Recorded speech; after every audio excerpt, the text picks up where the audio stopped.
All right, thanks. So today I'm going to talk about why we can't save the environment by just employing more people and services. So the Sustainable Development Goals lay out a vision for transitioning our current world to one that's more sustainable and more equitable.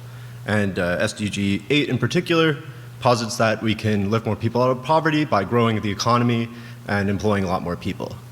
So this of course necessitates green growth. But is green growth possible on a finite planet? Green growth, of course, relies on decoupling. And you have, of course, two kinds of decoupling. Let's say the one you're more accustomed to hearing about and talking about is decoupling via dematerialization, which means reducing resources and pollutions involved in production, and hence either improving efficiency or fully dematerializing production. Is there any evidence for this? So we've seen some evidence for relative and absolute decoupling, even after accounting for resources embodied in trade at the national level and for certain industrial inputs globally.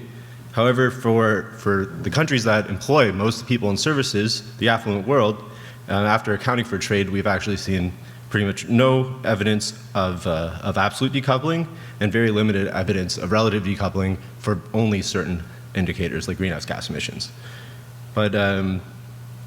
But even with unexpected and unprecedented technological innovation, there's really no way to grow the economy indefinitely. But what about where we employ people? Much of the discourse today focuses on cleaner employment rather than cleaner production. So let's say this is the second kind of decoupling, which is reducing environmental burdens by shifting the composition of the economy, traditionally referred to as tertiarization, which is the well-trodden path that quote-unquote developed countries have taken to go from resource-extracting countries, primary production, primary sectors, to manufacturing, secondary sectors, to tertiary sectors, the service sectors. But will this actually reduce environmental impacts? So empirical evidence suggests that rich countries actually have increased their greenhouse gas emissions as they increase their proportion of services.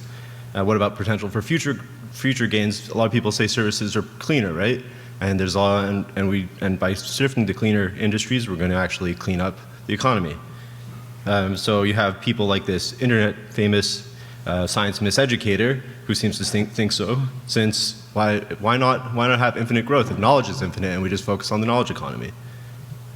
But it's not just techno-libertarians. Populist left also has a lot staked on green jobs. But it's definitely less egregious because green jobs will decouple. Let's say in this case, growing our renewable sectors will reduce emissions per unit of economic production. But so Tim and I did a study. In our study, we looked at what happens when you include the impact of what people consume at the household to the industries that actually employ them. And sectorally, this creates huge shifts. So what you have here is the service sector growing, still the top position in the first one, doubling for greenhouse gas emissions and tripling for land use and water consumption, while food production is cut by a factor of 7 for greenhouse gas emissions, land use, and a factor of 10 for water consumption.